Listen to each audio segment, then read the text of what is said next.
L'information à votre portée, mesdames et messieurs, bonsoir. Les titres de cette édition.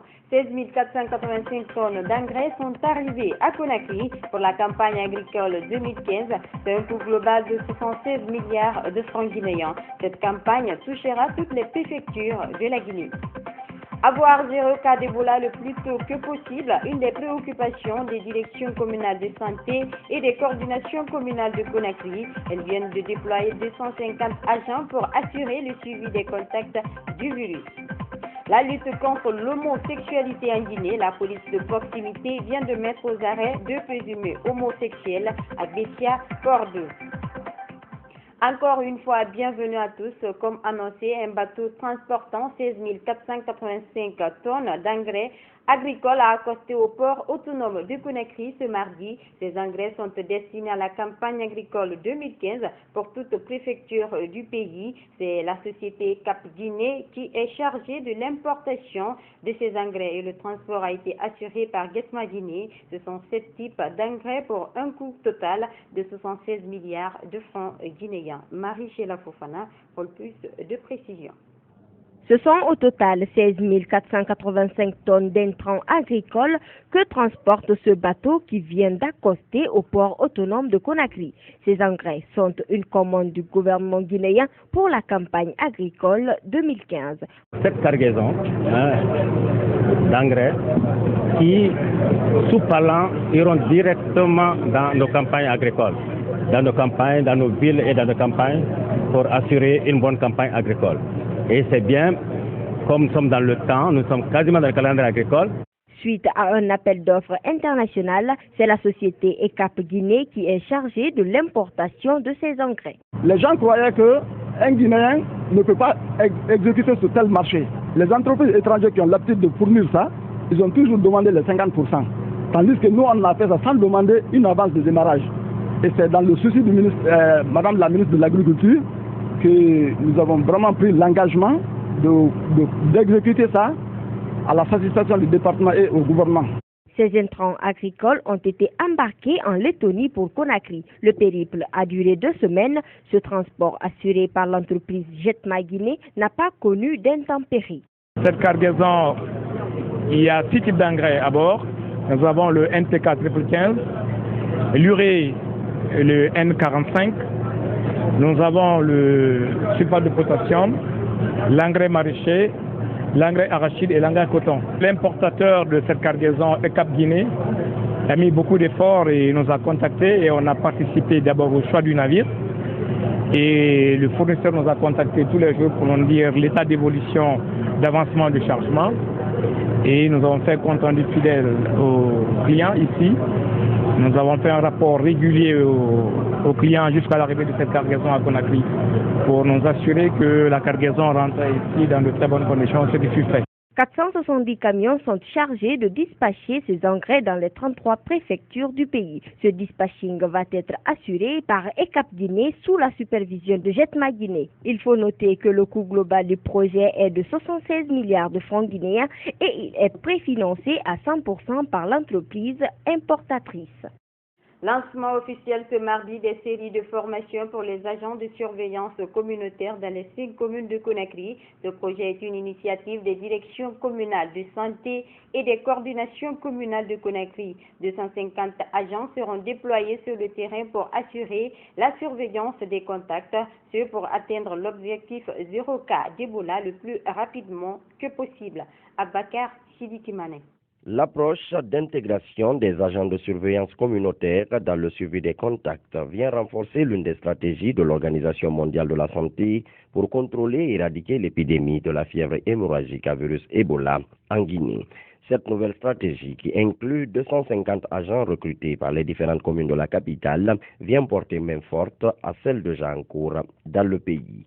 Ce lancement est le fruit d'une excellente coopération, d'une excellente collaboration, d'une excellente coordination entre différentes parties prenantes en Guinée qui travaillent toutes dans la communication, la mobilisation sociale, la surveillance afin d'arrêter l'épidémie de la maladie à virus Ebola. Ces agents communautaires doivent assurer un rôle majeur qui consiste à rassurer les populations des différentes communes qui sont toujours réticentes. Nous voulons que les agents de surveillance communautaire facilitent le dialogue et l'accès des équipes de surveillance aux communautés par la sensibilisation sur l'importance du suivi pour la protection de la santé individuelle et de la santé collective, pour l'arrêt de la transmission d'Ebola par la prise en compte des préoccupations des familles. Malgré la diminution ces derniers temps de la propagation du virus Ebola, certaines personnes continuent toujours avec des pratiques allant à l'encontre des mesures édictées dans le cadre du renforcement de l'urgence sanitaire. Si on ne règle pas définitivement ce problème-là, Ebola risque de devenir comme le palu en Guinée, comme la grippe en Guinée. On aura tout le temps Ebola. Et nous serons tous vivant en Guinée à risque de mourir d'Ebola. Mais au-delà, on va mettre la santé des autres pays en péril, en danger. On va contaminer pas seulement les pays voisins de la Guinée, mais la terre entière. Ces 250 agents de surveillance communautaire faciliteront le dialogue et l'accès des équipes de surveillance aux différentes communautés de la Guinée. Toujours pour la lutte contre Ebola, le dispositif se renforce à Conakry à travers la mise en place des unités opérationnelles dans les quartiers. Chaque chef de quartier vient d'être doté d'une moto pour assurer le suivi de ce dispositif. C'est un don de l'UNICEF composé de 130 motos pour les chefs de quartier de Conakry à travers l'ONG Zéro Pauvre en Afrique. La remise de ces engins a mobilisé les autorités régionales et communales de la ville. Benoît Marsila.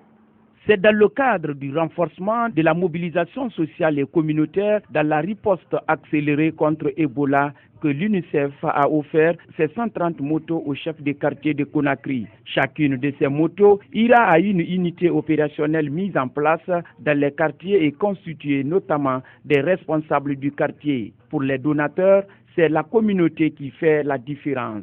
Nous sommes à un point de la lutte où il faudra que tout le monde s'engage. Et l'engagement communautaire est incontournable dans ce que nous sommes en train de faire et dans le fait qu'on va pouvoir justement mettre fin à Ebola. C'est donc dans ce cadre-là que nous avons remis ces motos qui vont permettre aux élus locaux, aux chefs des quartiers, aux représentants des femmes, aux représentants des jeunes, dans les localités où chacun d'eux se trouve, pour être vraiment actifs. Difficilement, les gens ont du mal à joindre les deux bouts du quartier et les motos sont mises à disposition du conseil de quartier pour appuyer l'unité opérationnelle. En revenant sur le fonctionnement des unités opérationnelles dans les quartiers, le gouverneur de la ville de Conakry s'est engagé à faire de ces engins une utilité publique. Au niveau de chaque quartier de Conakry, à l'heure là, chaque matin à 8 h, l'ensemble des éléments des unités opérationnelles se réunissent. Le quartier est quadrillé. Chacun a une part de suivi et de responsabilité et le matin rend compte des cas de décès, des cas de maladies hospitalisées au cachet. En tout cas, le quartier est informé dans la revue de tous les problèmes et automatiquement remonté au niveau du maire et au niveau du gouverneur. Nous vous remercions et nous nous engageons à faire de ces motos et autres moyens mis une utilité sans débat. Pour les bénéficiaires, ces motos viennent combler un vide, celui d'assurer le suivi du dispositif dans les secteurs pour déceler les cas de maladie. Nous sommes très ravis de cette acquisition maintenant qui vraiment nous aide à nous déplacer, à voir nos secteurs, à rencontrer nos militants, nos citoyens dans les quartiers, ne serait-ce que déceler les cas de maladie qui sévissent au niveau de notre quartier, si le cas y est. Pendant que Conakry renforce le dispositif sanitaire, des nouveaux cas continuent à être signalés dans certaines préfectures de la Basse-Guinée. Et les partenaires, eux, s'engagent à accompagner les autorités du pays jusqu'à l'éradication définitive d'Ebola. Des peines allant de 2 à 6 mois de prison avec sursis pour certains, c'est le verdict prononcé lundi nuit contre 12 des 16 militants de l'opposition jugés au tribunal de première instance du Dixine. Ces prévenus ont été interpellés lors de la dernière manifestation organisée par l'opposition dans les rues de Conakry. Abdourahmane Ba. 16 personnes, ce sont les premières à être jugées dans un procès fleuve de plusieurs manifestants arrêtés lors des dernières journées de manifestation appelées par l'opposition républicaine. Au terme du procès, dont le verdict est tombé la nuit, 4 seulement ont été libérés. Une décision que les avocats de la défense qualifient d'injuste. Ils attendaient la libération de tous leurs clients pour, disent-ils, l'absence de preuves. On s'attendait franchement à une relaxe pure et simple de nos clients parce que le procureur qui les a poursuivis n'a pas réussi à administrer une seule preuve imputable à nos clients. Malgré tout cela, le tribunal est entré en condamnation contre quelques-uns de nos clients. Les peines requises vont de 2 à 6 mois de prison. 3 feront 4 mois de prison ferme, 8 autres à 6 mois de prison avec sursis. La plus lourde peine de 6 mois ferme et une amende de 100 000 francs guinéens a été retenue contre Mahmoud Diobaté, qui était aussi jugé pour détention et consommation illégale de chanvre indien. Malgré tout, la défense compte interjeter appel. Nous avons vu que le tribunal a relâché purement et simplement quelques-uns, mais par contre, d'autres ont été condamnés à des peines allant de 2 mois à 6 mois. Et pour ces personnes-là, nous allons interjeter appel pour aller devant la juridiction de censure. Interrogé, le vice-président de l'UFDG voit une stratégie de pouvoir pour empêcher les militants de l'opposition à suivre les éventuelles manifestations. Et ce qui se passe dans ces tribunaux, si vous n'êtes pas là, si on vous le raconte, vous ne pouvez pas imaginer. Qu'on puisse arrêter un citoyen, on le traite de Somalien, tout simplement le fait qu'il a dit que s'il peut gagner, on l'amène et puis on le condamne. On arrête quelqu'un qui a quitté l'Europe, qui arrive, qui doit se marier, il était chez le président Selou, et puis on le condamne à 2 mois avec sursis. C'est une honte. Mais ce que je voudrais dire ici, que cela soit clair, si c'est cette stratégie que le gouvernement veut utiliser pour dissuader ou pour nous empêcher de faire nos manifestations, c'est une grosse erreur. Je suis convaincu que tous les jours, nous allons nous retrouver au tribunal parce que nous allons continuer les manifestations. Pour l'heure, les procès vont se poursuivre et l'incertitude plane sur un éventuel dialogue politique puisque l'opposition projette une nouvelle manifestation de rue le lundi prochain.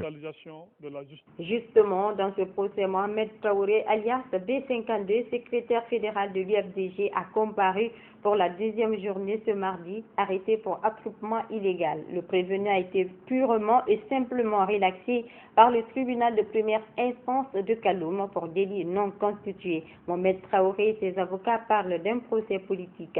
B52 entend lutter contre l'injustice et promet de défendre son parti UFDG. Oulimatou Kourialo. Cette 2e comparution de Mohamed Traoré au tribunal de première instance de Kaloum a mobilisé plusieurs membres de sa famille et de l'UFDG, parmi lesquels l'épouse de Selou Dalein Diallo. Le secrétaire fédéral de l'UFDG poursuivi pour attroupement illégal a été purement et simplement relaxé par le tribunal. Je me suis levé avec mon confrère pour défendre ces citoyens qui étaient dans l'injustice. On l'a jeté entre les mains de la justice, il fallait le défendre. Le procureur s'est plié en 4. Vous avez suivi les débats pour dire que vraiment, il demande la relaxe. Mais je ne peux que me réjouir. Je souhaite que des choses comme ça cessent. Qu'on cesse d'envoyer des innocents à la justice pour leur opinion politique. Mohamed Traoré a été arrêté par la police le 20 avril dernier lors d'une manifestation de l'opposition au moment où il venait au secours de sa mère transportée à l'hôpital après avoir été victime de jets de gaz lacrymogène. B52 se réjouit de sa mise en liberté. Mon sentiment est très réconfortable quand même du tout. Le gouverneur qui m'a accusé quand même du tout pour dire non, il faut essayer de l'envoyer à la prison centrale. Il va essayer de rester là-bas jusqu'après des élections. Mais peut-être il s'est trompé quand même du tout. Peut-être si j'allais avoir de l'argent, j'allais avoir l'argent avec ce gouvernement-là. Mais je m'en fous de cet argent-là. Je suis dans l'IFDG, je mourrai dans l'IFDG et je vais rester dans l'IFDG. Le 2e vice-président de l'UFDG venu apporter son soutien aux prévenus parle de la victoire de Mohamed Traoré contre le gouverneur de la ville de Conakry et la présidente de la délégation spéciale de Kaloum. Aujourd'hui, c'est le procès B52 contre le gouverneur et B52 a rapporté. Je pense que c'est une honte parce qu'on ne peut pas ramasser des citoyens libres comme ça et les amener en prison. Le secrétaire fédéral de l'UFDG à Kaloum a informé le tribunal sur les appels de menaces qu'il reçoit de jour au jour. Le vice-président de l'UFDG, Fodé Oussou Fofana, lui annonce le report de la manifestation de l'opposition républicaine prévue ce jeudi 30 avril au lundi 4 mai sur toute l'étendue du territoire national. Suivez. L'opposition républicaine a décidé de reporter vraiment la manifestation du jeudi au lundi. Parce que nos fédérations qui sont à l'intérieur nous ont demandé. Donc au lieu d'organiser une manifestation à Conakry, nos fédérations ont demandé à ce qu'on se retrouve, qu'on en fasse une seule manifestation. Donc lundi, il y aura une manifestation sur l'étendue du territoire national. Et les manifestations vont continuer, ce n'est pas lundi seulement, ça va continuer tant que le gouvernement ne revient pas à la raison pour, annuler le chronogramme de la CENI, 2, pour qu'on se retrouve autour de la table pour discuter de quand est-ce que nous devons organiser les élections communales. Parce que pour nous, il est hors de question d'aller à des élections présidentielles sans les communales. Dans cette édition également, le Rassemblement pour la Renaissance et le Développement appelle à la responsabilité de l'État pour éviter le pire en Guinée, dit-il. Le RDD l'a fait savoir ce mardi lors d'une conférence qu'il a animée à la Maison de la Presse du Koleya. Bernard Koundounou, Idjatou Diallo. Cette sortie médiatique du président du Rassemblement pour la Renaissance et le Développement consiste à interpeller les autorités du pays à la responsabilité pour, selon lui, éviter le pire à la Guinée. La situation politique actuelle du pays inquiète à plus d'un titre le président du RDD. Nous sommes inquiets parce qu'on se pose la question si nous rentrons dans la dissidence ou dans les rébellions ou dans les révoltes. Parce que si l'État interdit quelque chose et que l'opposition dit oui, nous allons le faire, et que l'État, au lieu d'user de ses moyens, au lieu de passer par la loi, fabrique les contre-manifestants à travers des tierces personnes, nous craignons beaucoup. Là, il faut que l'État soit responsable. Il faut que l'État essaie d'appliquer la loi. Il faut que l'État essaie de respecter la Constitution. Il faut que l'État essaie ici de rassurer sa population qu'il est en sécurité. Donc voilà pourquoi nous interpellons l'État à prendre sa responsabilité. Concernant les multiples manifestations de l'opposition, Abdoulaye Kourouma affirme avoir des preuves de quelques personnes qui financeraient les contre-manifestants.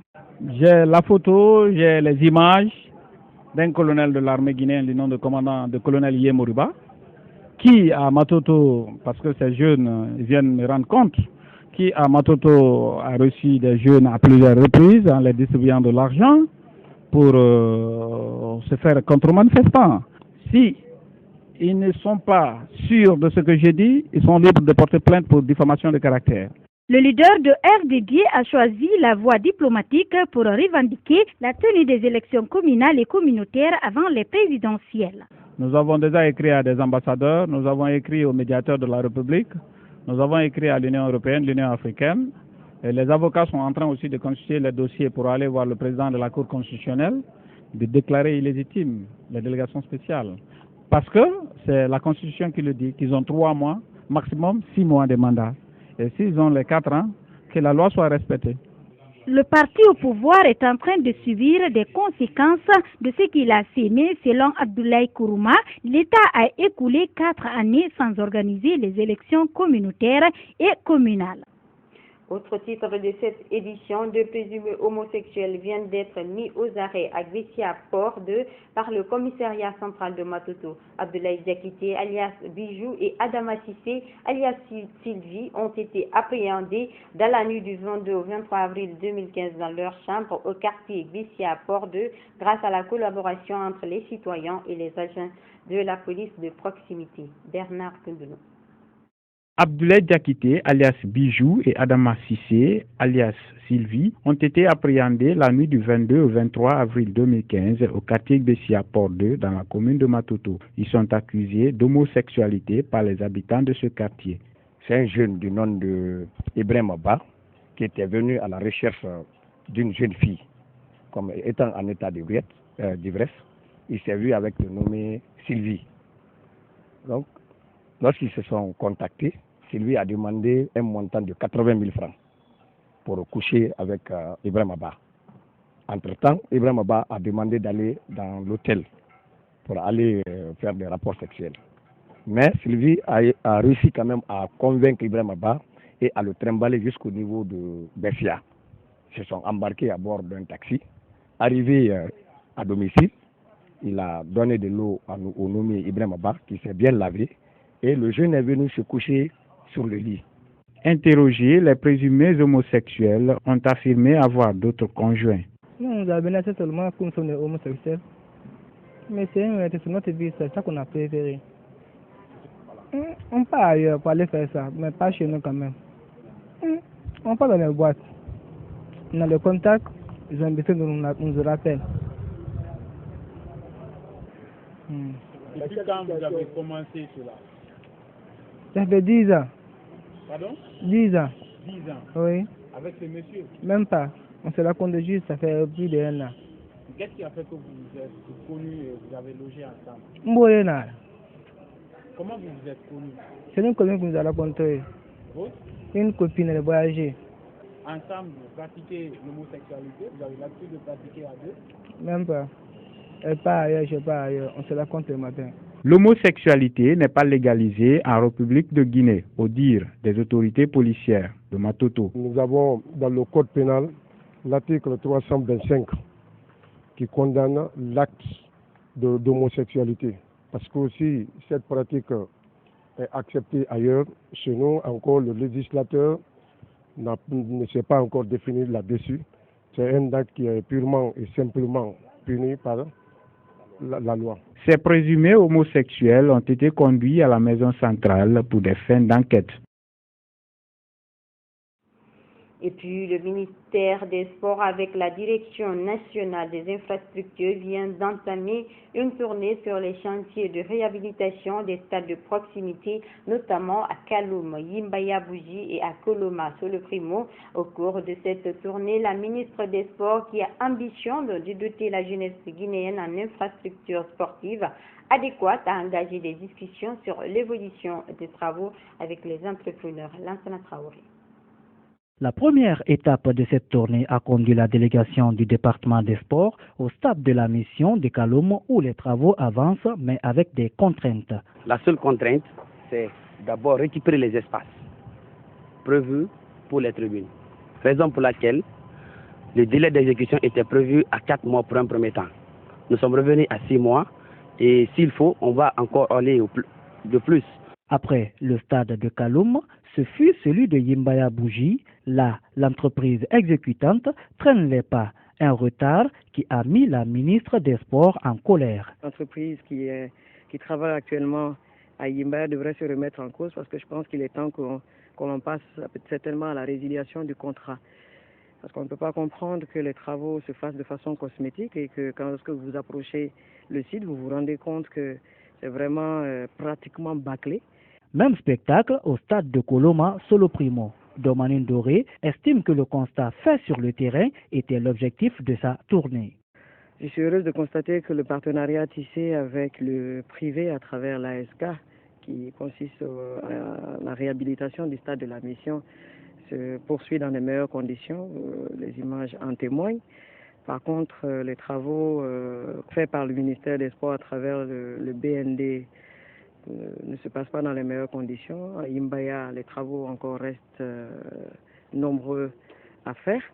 Au niveau de Koloma également, on est au regret de constater que l'entreprise se plaint du temps qu'il n'arrive pas à obtenir à travers les multiples marches. Élaborer la politique nationale des sports, offrir des infrastructures adéquates sont quelques-unes des priorités de ce département. On souhaite qu'à travers ces différents contrats passés, qu'au finish, qu'on puisse les renouveler en acceptant que ces stades paraissent au moins, comme je le disais, dans des normes actuelles, c'est-à-dire avec ne serait-ce que des pelouses synthétiques. Cette tournée de la ministre des Sports dans ces stades de proximité a permis de constater de visu l'évolution des travaux entamés en vue de mieux renforcer le contrôle auprès des entreprises exécutantes.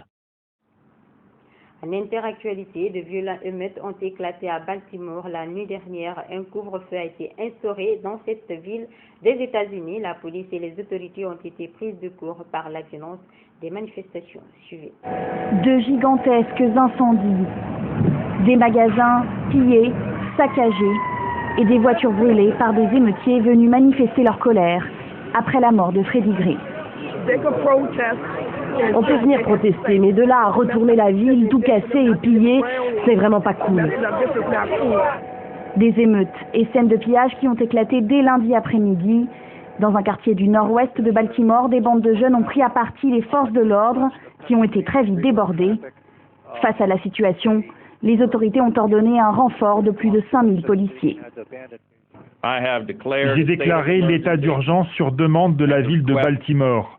Cette décision requiert le déploiement de la Garde nationale du Maryland pour aider à restaurer l'ordre et mettre un terme aux incidents dont nous avons été témoins.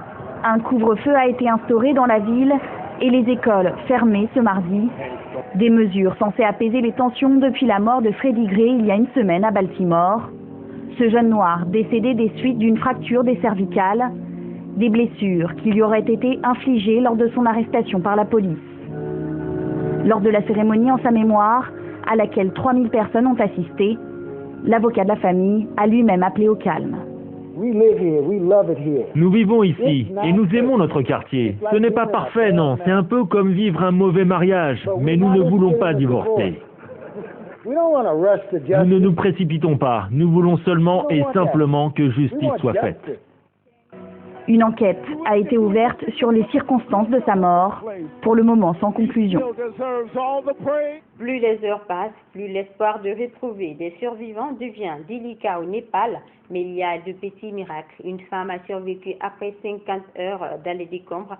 En tout, c'est 8 millions de personnes qui ont été touchées par ce séisme, soit plus d'un quart de la population. Ces rescapés ont besoin d'eau, de nourriture, d'abri. La situation est encore critique, difficile à atteindre. Suivi.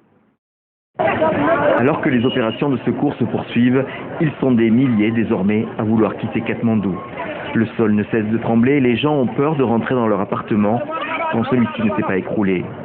Peut-être veulent-ils aussi avoir des nouvelles de leurs proches restés au village, ces villages dont on ne connaît pas encore la situation. Alors hommes, femmes, enfants se pressent dans les stations d'autobus. Certains décident même de faire le voyage sur le toit. Il y a des rumeurs qui disent qu'il y aura un autre tremblement de terre et que des épidémies vont éclater. Je veux partir car j'ai peur des épidémies. Pourtant, beaucoup de communautés rurales, de petites villes, attendent encore des secours qui ne viennent pas. Le Premier ministre a reconnu recevoir des appels auxquels il n'a pas les moyens de répondre. Alors les villageois, comme ici à Sankou, au nord-est de Katmandou, se débrouillent par eux-mêmes. Nous avons besoin de riz et de pommes de terre pour manger. Il nous faudrait planter maintenant. Mais les graines sont enfouies dans les maisons. 4 jours après le séisme, les équipes de sauveteurs ont fini par atteindre la région de Gorka, celle de l'épicentre, 140 km à l'ouest de la capitale. Un hélicoptère de l'armée indienne a apporté un peu d'aide et a emmené quelques blessés.